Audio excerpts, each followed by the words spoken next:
क्या 1 2 3 सब मिला के यम ब्रह्मा वरुणेन्द्र रुद्र मरुतः स्तुन्वन्ति दिव्यैः स्तवैः वेदैः साङ्गपदक्रमोपनिषदैः गायन्ति यं सामगा ध्यानावस्थित तद्गतेन मनसा पश्यन्ति यं योगिनो यस्यान्तं न विदुः सुरासुरगणा देवाय तस्मै नमः। देवं कंसचाणूरमर्दनं देवकी परमानन्दं कृष्णं वन्दे जगद्गुरुं। हरे हरे। अध्याय 16 और श्लोक नंबर 3। तेजः क्षमा धृतिः शौचम्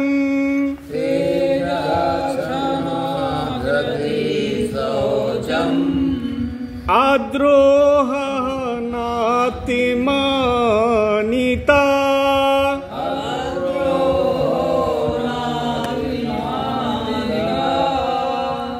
भवन्ति सम्पदं दैवीम्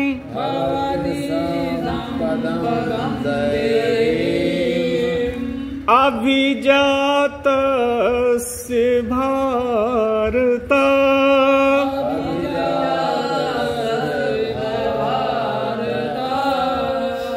जी, ये 16वां अध्याय दैवासुर संपद विभाग योग है। और ये जो 3 इसके प्रारंभ के श्लोक हैं, इसमें दैवीम संपदम, दैवी संपत्ति का इसमें वर्णन है।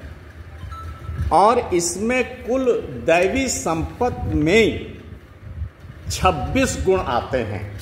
पहले, दूसरे और तीसरे में जब हम गिनती करते हैं तो इसमें 26 गुणों का वर्णन है। हमारे लिए श्रीमद् भगवद गीता के इस चैप्टर में संदेश क्या है, इस चीज को हमारे लिए सबसे ज्यादा समझना आवश्यक है। क्योंकि अगर गीता से आप अपने लिए कोई संदेश नहीं ले जाते, जीवन में उसकी प्रासंगिकता सुनिश्चित नहीं होती, तो फिर गीता के स्वाध्याय का कोई अर्थ नहीं रह जाता है। ये मूलभूत बात है जिसको हमें अपने हृदय में रखना चाहिए। आखिर क्या बात है कि पुरुषोत्तम योग के बाद वासुदेव श्री कृष्ण ने दैवासुर संपद विभाग योग का इतने विस्तार से वर्णन कर डाला है? क्योंकि हमारे लिए सबसे ज्यादा जरूरत इस बात की होती है कि हम अपने प्रकृति की संरचना का संज्ञान लें कि हमारी प्रकृति कैसे कॉन्स्टिट्यूट हुई है। क्योंकि अगर आप अपनी प्रकृति की संरचना को नहीं जानते तो जो आपके आगे के विकास के कदम हैं उनको उठाने में आपको बड़ी दिक्कत हो जाएगी। तो यहां शुरू के 3 श्लोकों में जो दैवी प्रकृति है उसका वर्णन किया गया है। अगर महाभारत का आप दृश्य देखें तो उसमें साफ साफ 2 वर्ग आपके सामने खड़े हो जाते हैं।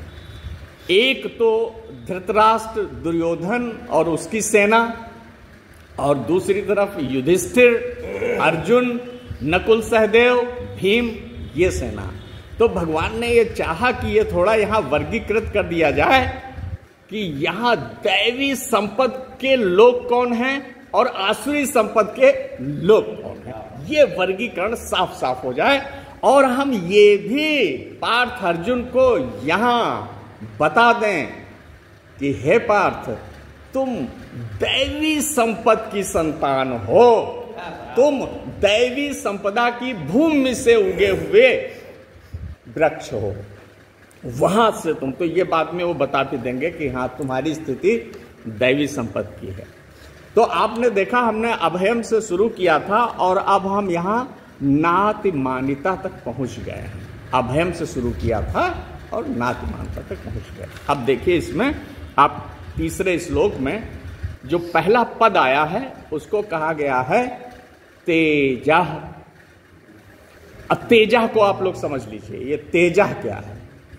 तेजा ये नहीं है कि हमने अपनी स्किन को इतना चमका लिया। उसमें आप देखते होंगे ना, एक से एक हीरोइन इतना मेकअप करके आती हैं कि लगता है जिससे बहुत चमकती हुई हैं, उसको तेज नहीं कहते। स्किन के तेज को तेज नहीं कहा जाता है। तेज वो होता है जो ये दैवी गुणों का वर्णन है, दैवी संपत्ति का जो वर्णन है। आपके अंदर अगर अभयम है और अभयम से आगे सत्व संशुद्धि है, ज्ञान योग व्यवस्थिति है, दान है, दम है, यज्ञ है, स्वाध्याय है, तप है, आर्जवम है, ये जो दैवी गुण आपको पहले से वर्णित हैं, अगर इनका आपके अंदर विकास हो रहा है तो इससे जो आभा मंडल बनता है, देखिए इससे जो आरा बनता है, दैवी गुणों से जो, सात्विक गुणों से जो चमक आती है, उसको तेज कहते हैं। तो ये बड़ी आंतरिक बात हो गई, बाह्य बात नहीं है। और यह तेज ऐसा होता है, हमने बहुत सारे लोगों में देखा कि अगर वो बैठ जाएं तो एकदम शांति छा जाती है। बहुत सारे दुष्चरित्र लोग भी उस तेज के प्रभाव में, उनके आभा मंडल में सुधरने लगते हैं। आप लोगों को ये काफी होगा कि बहुत सारे लोग उनके प्रभाव में आकर के, तो ये प्रभाव, इसमें प्रभाव की शक्ति बहुत अधिक होती है, परिवर्तन की शक्ति इसमें बहुत होती है। इस तेज में वो बदल देगा। ऐसा नहीं है आपने देखा हो खुश हुए, वो बाह्य सौंदर्य नहीं है, वो आंतरिक प्रभाव शक्ति है जो किसी बुद्धा में होती है, जो किसी विवेकानंद में होती है, जो किसी अरविंद में होती है। ये चारित्रिक तेज है, ये अंदर से आदमी बदल गया, मानो दिव्य हो गया, तो वो ये उस प्रकार का तेज है। आगे बढ़िए। ये क्षमा और अक्रोध में बड़ा अंतर है। किसी ने आपका कुछ बिगाड़ दिया और आपको क्रोध नहीं आया, तो अक्रोध एक दूसरी स्थिति होती है। किसी ने आपका कोई नुकसान किया, अपमान किया, दुख पहुंचाया, कोई चीज आपकी उठा ली, कोई चोरी कर ली, और आप उसमें बिल्कुल क्रोधित नहीं हुए, लेकिन ये क्षमा नहीं हुई। क्रोध का ना आना क्षमा नहीं होता है। क्षमा का मतलब अंदर से आपने उसको बिल्कुल माफ कर दिया। क्षमा एक और उच्च स्तर है, क्षमा चेतना का एक और दिव्य स्तर है, वो अक्रोध से बहुत ऊपर की स्थिति है। क्षमा और अक्रोध बराबर बराबर नहीं होते हैं। क्षमा बहुत गहरी, ये तो कोई जो जिसके अंदर ये है कि वो चाहे तो उस व्यक्ति का नुकसान कर सकता है, उसके अंदर शक्ति है, सामर्थ्य भारत की तरह, लेकिन उसके बावजूद भी वो उसके अंदर एक अपनी ही आत्मा का विस्तार देखता है और कहता है अरे चलो ये भटक गया कहीं, और उसको वो क्षमा कर देता है। उसने आपका कुछ भी अपकार किया है, आपको कष्ट दिया है, आपको दुख पहुंचाया है, लेकिन इसके बावजूद भी आपके अंदर जरा सा भी उसके प्रति कोई कटुभाव नहीं उत्पन्न होता और आप उसको क्षमा कर देते हैं। ये बड़ी उच्च चेतना में होता है, प्रायः ऐसा नहीं होता। अब आइए तीसरे में धृति। धृति क्या होती? देखिए, जितनी हमारी प्रतिकूल परिस्थितियां होती हैं, वैसे अनुकूल में तो धृति उतना उसका कोई चमत्कार हमको नहीं दिखाई पड़ता, लेकिन जब हम एडवर्स सिचुएशंस में गुजरते हैं, जब प्रतिकूलताएं होती हैं हमारे जीवन में, तब इस धृति की भूमिका बहुत अधिक हो जाती है। तब धृति का रोल बहुत सामने हमारे आ जाता है, और उस समय आपके अंदर धृति जितनी अधिक होगी, इसको इंग्लिश में फोर्टिट्यूड कहते हैं, तो जितनी ही अधिक आपके अंदर प्रतिकूल परिस्थितियों में अपने को बैलेंस में रखने की जो वृत्ति है, वो धृति कहलाती है। कुछ नहीं। वो अंदर से उन्होंने कहा अरे देखो ये सब जाने वाला है, इससे हमें क्यों प्रभावित होना, क्यों अस्थिर होना, क्यों चंचल हो जाना, क्यों तड़पने लग जाना। नहीं, ये सब क्षणिक है, क्षणभंगुर है, आज है कल नहीं होगा, इसकी कोई वास्तविक सत्ता नहीं है। और आप अपने अंदर आत्मा से जुड़े हुए हैं, आत्मा के प्रति सचेतन हैं, आत्म भाव में हैं। देखिए असली धृति तो आत्म भाव की स्थिति से आएगी, मन से नहीं होगा। मन से धृति तो टिकने वाली आपके पास नहीं होगी। लेकिन जो आत्मा को जान जाता है, आत्मबोध है जिसके अंदर, उसके अंदर धृति स्थिर हो जाती है। वो किसी भी प्रतिकूल परिस्थिति में, किसी भी दुख की परिस्थिति में, किसी भी तूफान में वो अडिग रहता है। ये हुई धृति। शौचम, देखिए पहला जो इसमें पहली वर्ष थी उसमें सत्व संशुद्धि कह दिया गया था। उसमें उसका अर्थ था अंतःकरण की शुद्धि, सत्व संशुद्धि। तो यहां जो शौचम है, इसको हम साइंस के टर्म्स में कहें तो इसको हम हाइजीन कहते हैं। स्वास्थ्य, स्वच्छता, वातावरण की स्वच्छता, घर की स्वच्छता, आपके वस्त्रों की स्वच्छता, आपके भोजन में स्वच्छता, बाहर का जितना स्वच्छता आप, जैसे आज साइंस कहती भी है, आप खाने चले तो पता लगा हाथों में बैक्टीरिया की एक स्थिति हो सकती है, वायरस की हो सकती है, पैरासाइट्स की हो सकती है, बहुत सारी। इतनी प्रकार के इस वातावरण में रुग्णता के लाने वाले एलिमेंट्स हैं, वायरस हैं, बैक्टीरिया हैं। तो ये जो स्वच्छता है बहुत जरूरी है। इसके बगैर आप हमेशा रुग्ण होने की एक संभावना रखेंगे। और ऐसे में जितना ही अगर आदमी स्वस्थ होगा उतना ही वो आत्मबोध का पात्र होगा। यहां देखिए उसके आध्यात्मिक अर्थ हैं। इस शौचम का मतलब सिर्फ जीवन में स्वस्थ ही नहीं होना है, जीवन में आध्यात्मिकता की अनुभूति की के लिए साधना भी करनी है। तो ये शौचम के यहाँ आध्यात्मिक अर्थ भी हैं, इसको भी हमको समझ लेना है। तो यहाँ पहले सत्व संशुद्धि पहले के श्लोक में आपको वर्णित कर दी गई है, जो अंतःकरण की पवित्रता है। और यहाँ बाह्य पवित्रता जिसको हम हाइजीन कहते हैं, उसको यहाँ कहा गया है। तो शौचम, अद्रोहो, अद्रोह, इसका क्या अर्थ है? अद्रोह का मतलब होता है, देखिए किसी ने आपका कोई नुकसान किया, किसी ने आपका कहीं अपमान किया, कोई ऐसी चीज की जो आपको नागवार गुजरी, आपने उसको पसंद नहीं किया। अब होता क्या है, अगर किसी ने हमारा अपमान किया तो हम एक ग्रंथ ये पाल लेते हैं, अच्छा आने दो मौका, कोई ऐसा मौका मुझे मिलेगा व्योम जी तो मैं ये बदला लूंगा, आज नहीं ले पा रहा हूं। लेकिन वो अंदर एक बदले की जो वृत्ति होती है उसको द्रोह कहते हैं। उसको क्या कहते हैं? द्रोह की वृत्ति कहते हैं। जब आप किसी के प्रति बदला लेने की वृत्ति को अपने अंदर एक ग्रंथ के रूप में पाल लेते हैं तो उसको द्रोह कहते हैं। और इसका न होना अद्रोह कहलाता है। किसी के प्रति भी बदला लेने की जो वृत्ति है, इसका शून्य हो जाना, इसको न्यूट्रलाइज कर देना। अब देखिए कितनी कितनी बढ़िया बात है। और कितनी, ये सब शांति लाने वाली चीजें हैं, मोक्ष लाने वाली चीजें आगे कहा जाएगा। तो अद्रोहा, किसी के भी प्रति आपके अंदर बदला लेने का जो भाव है, इसका खत्म हो जाना, इसका नष्ट हो जाना, ये जो स्थिति है उसको अद्रोहा कहा जाता है। अब इसमें लास्ट वाला है नातिमानिता।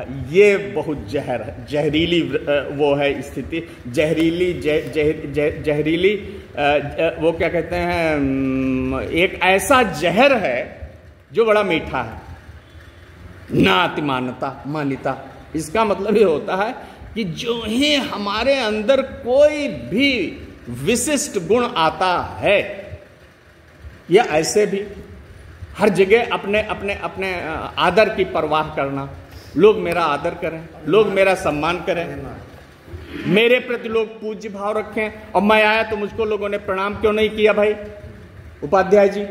अतिमान्यता लोगों से, ये बड़ी बड़ी जहरीली चीज है। मुझे तो इससे जहरीली कोई चीज लगती नहीं है, और ये आपको बहुत बसीभूत कर लेगी। ये माया का बड़ा सर्वोच्च रूप है जिसमें आप और चीजों से निवृत्त हो गए, लेकिन ये मान की भूख बड़ी तगड़ी हो जाती।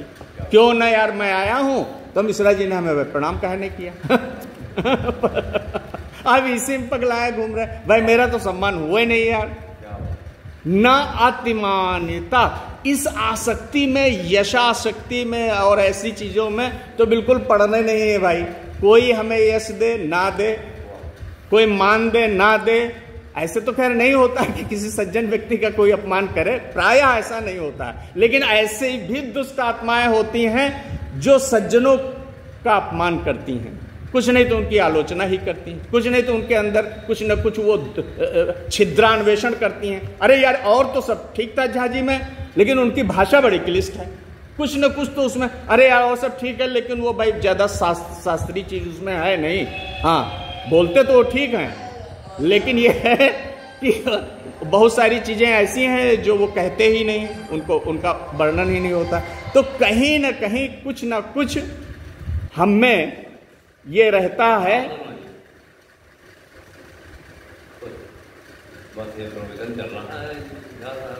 जी, तो हमारे अंदर जो ये लोगों से आदर पाने का जो भाव है, ये जो वृत्ति है, देखिए पातंजलि योग दर्शन में एक गजब की बात कही श्री अग्रवाल जी, वो ये है कि जहां सारे लोग अन्य अन्य ढंग से वर्णन करते थे चीजों का, उसने सबको वृत्ति में पिरो करके रख दिया। वृत्ति, हर चीज को उसने वृत्ति कह दिया। योगस चित्त वृत्ति निरोधा, तो वृत्तियां, तो ये जितने भी आपके गुण हैं एक प्रकार की वृत्तियां हैं, और ये सब प्रकृति के अंदर की चीजें हैं।